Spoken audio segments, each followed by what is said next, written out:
Assalamualaikum warahmatullahi wabarakatuh. Pada pertemuan kali ini kita akan membahas tentang pembelajaran kelas rangkap atau PKR. Tujuan pembelajaran atau kompetensi yang dicapai, Bapak Ibu diharapkan mampu menjelaskan hakikat pembelajaran kelas rangkap. Yang kedua, dapat mengembangkan model pengelolaan dan pembelajaran kelas rangkap.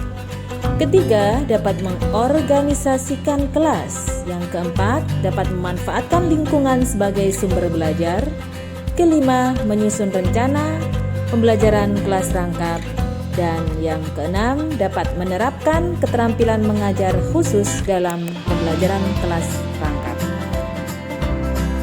Buku PKR ini terdiri dari 6 modul. Modul 1, Hakikat pembelajaran kelas rangkap. Modul 2, Model pengelolaan dan pembelajaran kelas rangkap. Modul 3, Pengorganisasian kelas. Modul 4, Lingkungan sebagai sumber belajar. Modul 5, Penyusunan rencana pembelajaran kelas rangkap. Dan yang terakhir modul 6, Keterampilan mengajar kelompok kecil dan perseorangan dalam pembelajaran kelas rangkap. Baik Bapak Ibu, kita bahas satu persatu. Untuk modul 1 tentang hakikat pembelajaran kelas rangkap. Pembelajaran kelas rangkap dapat didefinisikan sebagai berikut. PKR adalah satu bentuk pembelajaran yang mempersyaratkan seorang guru mengajar dalam satu ruang kelas atau lebih dalam saat yang sama dan menghadapi 2 atau lebih tingkat kelas yang berbeda. PKR juga mengandung makna seorang guru mengajar dalam satu ruang kelas atau lebih dan menghadapi murid-murid dengan kemampuan belajar yang berbeda-beda. Bapak Ibu, mengapa PKR diperlukan? Ya, yang pertama adalah alasan geografis. Sulitnya lokasi, terbatasnya sarana transportasi, pemukiman yang berpindah-pindah, maupun mata pencaharian khusus. Dengan kondisi ini, sekolah dengan satu guru adalah jawabannya.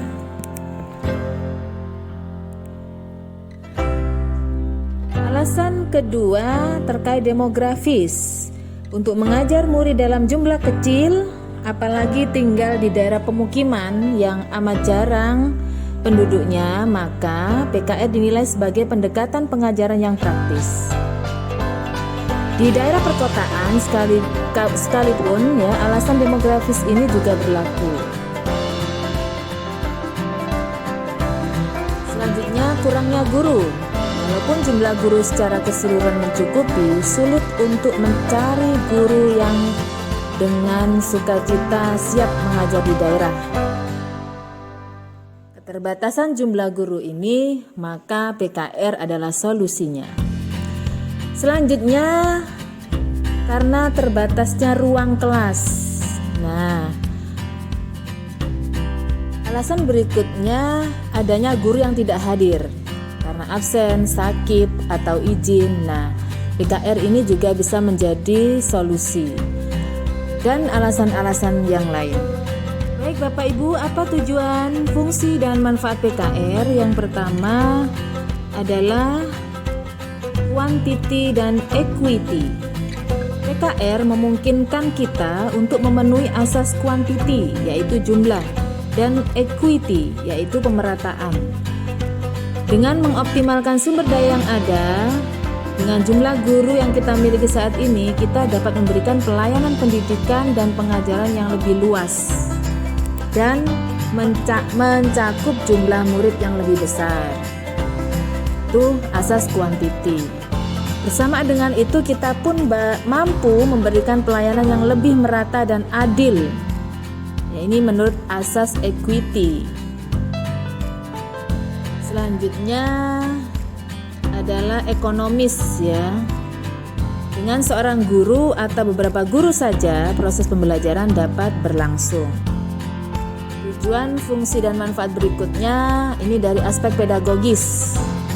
Berdasarkan pengalaman sejumlah negara yang mempraktekkan PKR menunjukkan bahwa strategi ini mampu meningkatkan kemandirian murid. Guru PKR berusaha kuat untuk mendorong anak agar aktif dan mandiri. Murid yang pintar bisa diminta untuk membantu murid yang ketinggalan. Murid-murid banyak diberikan tugas individual, tugas berkelompok. Mereka dilibatkan secara aktif untuk menciptakan dan menambah sumber belajar.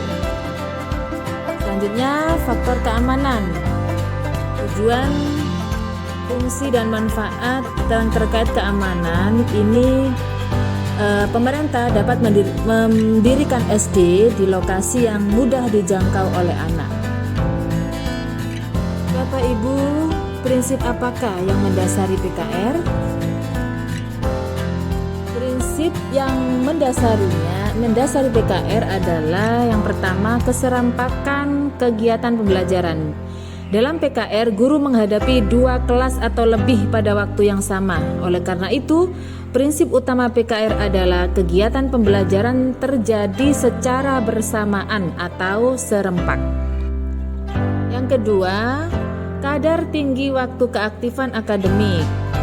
Selama berlangsungnya PKR, semua murid harus secara aktif menghayati pengalaman belajar yang bermakna, baik yang berkaitan dengan tuntutan kurikulum maupun yang berkaitan dengan tujuan-tujuan yang bersifat jangka panjang, seperti kemampuan berpikir kritis, mandiri, bertanggung jawab, dan bekerja sama. Prinsip selanjutnya, kontak psikologis guru dan murid yang berkelanjutan. Dalam PKR, guru harus selalu berusaha dengan berbagai cara agar setiap murid atau semua murid merasa mendapatkan perhatian dari guru secara terus-menerus. Yang terakhir, dalam PKR terjadi pemanfaatan sumber secara efisien. Dalam pembelajaran, sumber dapat berupa peralatan atau sarana, narasumber, dan waktu. Agar terjadi WKA, kadar tinggi waktu keaktifan akademik, semua jenis sumber tersebut harus dimanfaatkan secara efisien. Baik Bapak Ibu, terima kasih atas perhatiannya. Semoga bermanfaat. Tetap sehat, semangat belajar walaupun sudah mengajar. Oke, sampai jumpa lagi. Wassalamualaikum warahmatullahi wabarakatuh.